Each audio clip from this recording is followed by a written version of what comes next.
یہ روشنی، یہ لائٹ، یہ ٹارچ ہمارے کو راستہ بتاتی ہے۔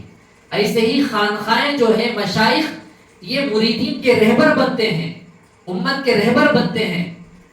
اگر اس کے بغیر چلیں گے، زیادہ حج بھی نصیب ہو جائے گا، عبادتیں نصیب ہو جائیں گی، لیکن اکاؤنٹ خالی رہے گا کل قیامت کے دن۔ ویسے عمل ہمارے سے ہو جائیں گے۔ حضرت مولانا احمد علی لاہوری رحمۃ اللہ علیہ، اتنی بڑی شخصیت، جب ان کا انتقال ہوا، ان کو کسی بڑے قبرستان میں دفن کر دیا گیا، تو کسی نے خواب میں دیکھا، فرمایا حضرت آپ کے ساتھ کیا معاملہ ہوا؟ انہوں نے فرمایا کہ اللہ تعالیٰ نے میرے کو یہ فرمایا، اے احمد لاہوری، تو جس قبرستان میں، بڑے قبرستان میں شاید ہزاروں لاکھوں وہاں پر مدفون ہوں گے لوگ، اللہ فرمایا کہ اے احمد لاہوری، تو جس قبرستان میں دفن ہوا ہے، تجھے جس قبرستان میں دفن کیا گیا ہے، تیرے زندگی میں میرے ڈر سے جتنا تو روتا تھا، تیرے ایک ایک آنکھوں کے گرتے ہوئے ایک ایک خطرے کے بدلے میں پورے قبرستان والوں کی مغفرت کر دیا۔ اب یہ شخص کہاں پیدا ہوا؟ تو ایسا اس بندے کو اللہ وہ مقام کہاں عطا فرمایا؟ خانقاہ میں اپنے شیخ کی خدمت کرنے سے، صحبت میں رہنے سے۔ اور ان کے بارے میں آتا ہے، حضرت اللہ کے ڈر سے زار و خطر بہت زیادہ رویا کرتے تھے، بہت زیادہ رویا کرتے تھے۔ مولانا الیاس جی رحمۃ اللہ علیہ اپنی یہ جو امت جو ہے، امت محمدیہ، اتنا قرآن فکر سے جو روتے تھے، ایسا ہونے کے باوجود خانقاہ میں جا کر بیعت ہوئی۔ ابھی اٹھا لو ہمارے شہداء میں سے حضرت ٹیپو سلطان شہید رحمۃ اللہ علیہ، اتنا بڑا بادشاہ، عادل بادشاہ، علم جاننے والا، قرآن جاننے والا، کئی زبانوں کو جاننے والا، اتنے بڑے اللہ والے جن کی تہجد نہیں چھوٹی ہے، کوئی فرض نماز کی تکبیر اولا نہیں چھوٹی ہے، کبھی اپنی آنکھ کسی غیر محرم پر اٹھا کر نہیں دیکھے ہیں، اتنا بڑا شخص ویلور میں، تمل ناڈو میں خطب ویلور رحمۃ اللہ علیہ کے نام سے ایک بزرگ گزرے ہیں، ان کے ہاتھ پر بیعت ہو کر تھے۔ کون؟ ٹیپو سلطان رحمۃ اللہ علیہ۔ اور ان کے جو شیخ ہیں، انہوں حضرت بھنگور شاہ ولی رحمۃ اللہ علیہ سے جا کر بیعت ہوئے تھے۔ خطب ویلور رحمۃ اللہ علیہ کو اللہ کے نبی صلی اللہ علیہ وسلم نے خواب میں آ کر ان کو ادھر جانے کے لیے حکم دیا تھا، تو انہوں ادھر آ کر دین کا کام کیے تھے، تو ان کے ہاتھ میں حضرت ٹیپو سلطان شہید رحمۃ اللہ علیہ بیعت ہو کر تھے۔ تو یہ تمام چیزیں ان کے اندر، وہ روحانی جذبہ، وہ ایمانی قوت، یہ سب کہاں سے آیا؟ خانقاہوں سے تو آیا ہے۔ اسی لیے کبھی بھی ہمیں کسی بھی دین کے شعبے کو ہمیں انگلی اٹھانا نہیں ہے، زبان درازی کرنا نہیں ہے۔ ہندوپور میں جو حافظ عبدالرشید صاحب رحمۃ اللہ علیہ جو گزرے ہیں، ان کے بارے میں بہت بڑے بڑے اللہ والے یہ فرمایا، یہ ہندوپور کا خطب اور ابدال تھا، خطب اور ابدال میں سے تھا یہ شخص، کون نہیں جانتا تھا ان کو۔ ان کا ایک چھوٹا قصہ، پرگی کے اندر جو شوگر فیکٹری تھی، شوگر فیکٹری، وہاں پر مسجد، فیکٹری کے اندر مسجد بنانے کے بارے میں جب مشورہ کیا گیا، تو حافظ عبدالرشید صاحب رحمۃ اللہ علیہ، نانا رحمۃ اللہ علیہ کو بلایا گیا کہ بسم اللہ خان ان کے ہاتھ سے سنگ بنیاد رکھی جائے، کھودا جائے۔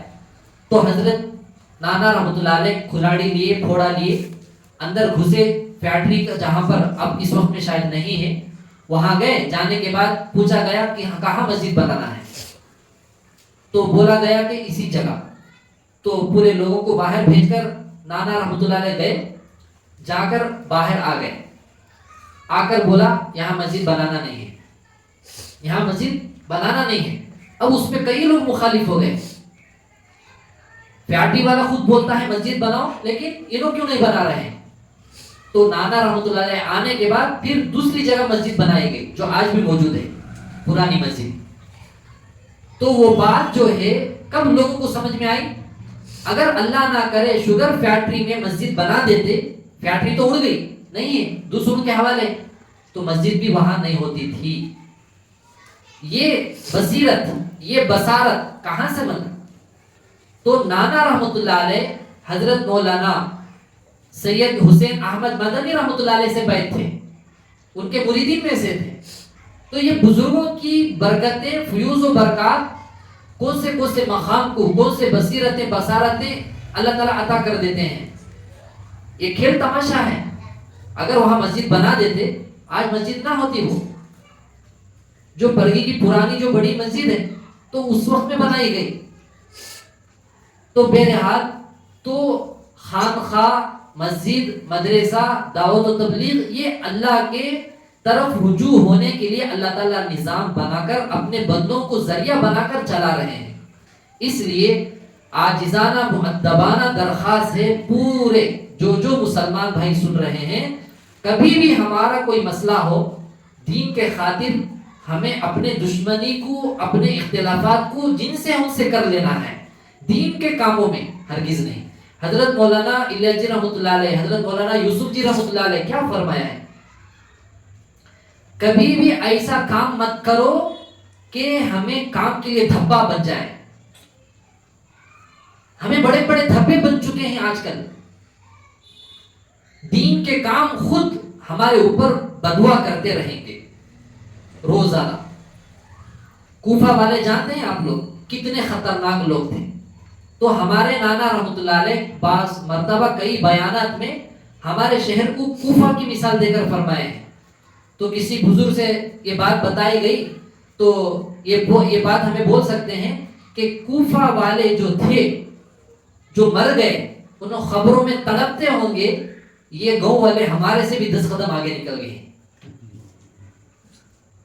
ایسا ماحول بن گیا ہے، ایسا ماحول بن گیا ہے.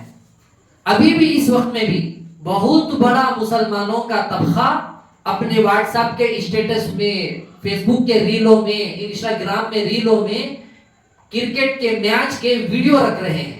شرم آنی چاہیے، چلو بھر پانی میں ڈوب مرنا چاہیے. ایک دن سینکڑوں ننھے منھے بچوں کو، عورتوں کو وہاں پر دشمنان اسلام شہید کر رہا ہے. آج ہمارے مسلمان کرکٹ کے دیوانے ہو کر رات سری جا کر کرکٹ دیکھتے ہیں، رات سری جا کر فلم دیکھتے ہیں. کیا ہو گیا ہے ہمارے اس مسلمانوں کو؟ کل جو ہے 200 چھوٹے چھوٹے معصوم بچوں کو شہید کر دیا گیا ہے. پوری روڈوں میں لاشوں کو سلایا گیا ہے، دفنانے کے لیے جگہ نہیں مل رہی ہے.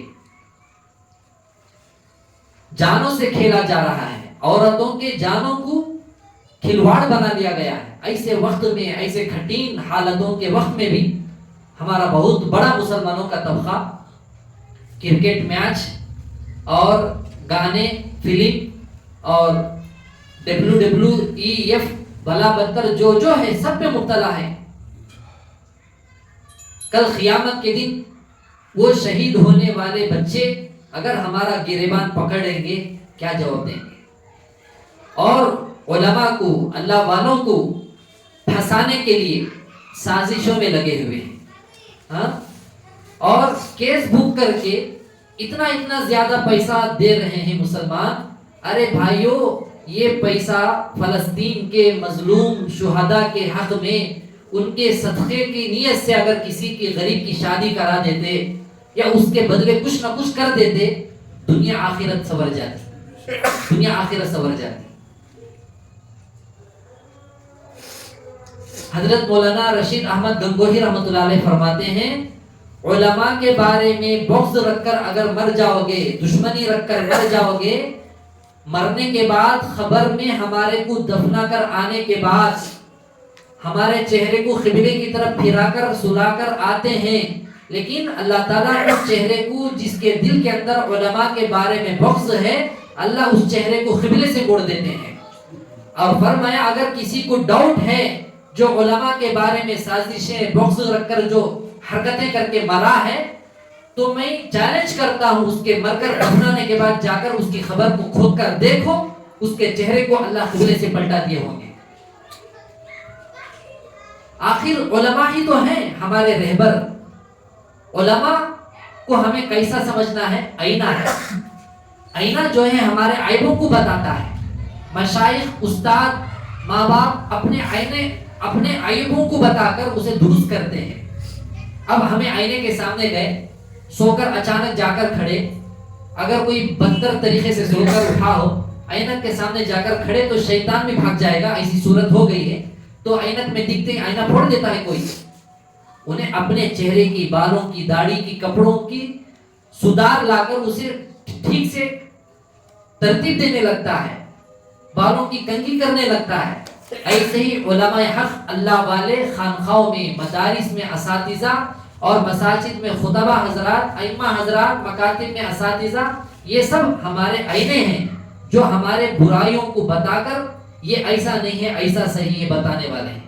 ہاں اگر کوئی یہ باتیں سن کر یہ بولتے ہو کیا علماء گالی دیے جا رہے ہیں, کیا علماء جو ہے جو کچھ کرے جا, کیا بھائی فتویٰ کون بھی دے کر نہیں ہے. شریعت جتنا علماء کے لیے ہے عوام کے لیے بھی ہے, جتنا عوام کے لیے ہے علماء کے لیے بھی ہے. غلطی جو ہو جاتی ہے تو معاف کرنے میں کیا حرج ہے, معاف کرنے میں کیا حرج ہے. اللہ معافی کو پسند فرماتے ہیں اور اللہ کی معاف کرنے کی بہت پیاری صفت ہے, عفو کریم, بہت زیادہ معاف کرنے والا ہے. کتنے کتنے بڑے بڑے اکابر, کیسے کیسے واقعات موجود ہیں.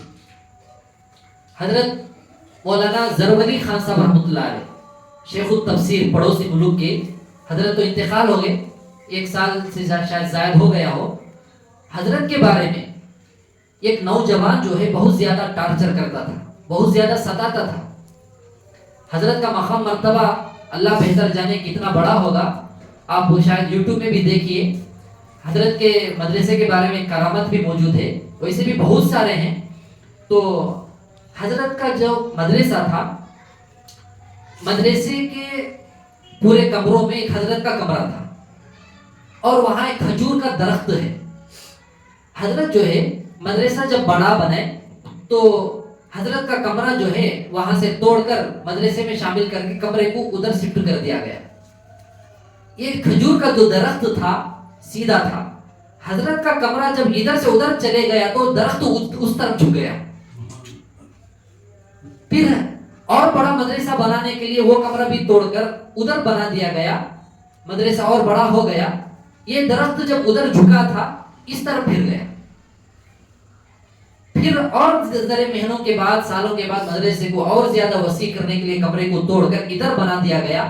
وہ درخت وہاں سے ایک تو ایسا کھڑا ہوا, ایسا جھک گیا, پھر ادھر سے کمرہ ادھر گیا تو ادھر پھر گیا, پھر یہ کمرہ ادھر سے حضرت کا ادھر گیا تو یہ درخت ایسا پھر گیا. تو یہاں ذرا سوچئے, یہ درخت جانتا ہے زرولی کون ہے, یہ درخت جانتا ہے یہ اللہ کا بندہ جس کا مقام مرتبہ اللہ کتنا بڑا دنیا میں ہی دے دیا ہے. تو وہ لوگ جو ہے جو اللہ والوں سے نفرت کرتے ہیں, یہ درخت کے واقعے کو تو دیکھ کر سبق حاصل کرنا چاہیے. اگر خدا کی قسم اللہ اس درخت کو زبان دے دیتا, شاید کہ وہ اپنی زبان سے ایسا نہ ماننے والوں کو سبق سکھاتا یا ان کو سمجھاتا. اور حضرت زرولی رحمۃ اللہ علیہ فجر کی نماز کو جایا کرتے تھے تو ایک نوجوان روزانہ پریشان کیا کرتا تھا. حضرت بہت صبر کرے, بہت صبر کی. ایک مرتبہ ایسا ہوا, ایک مرتبہ بہت زیادہ کر دیا, چھیڑ چھاڑ کرنا.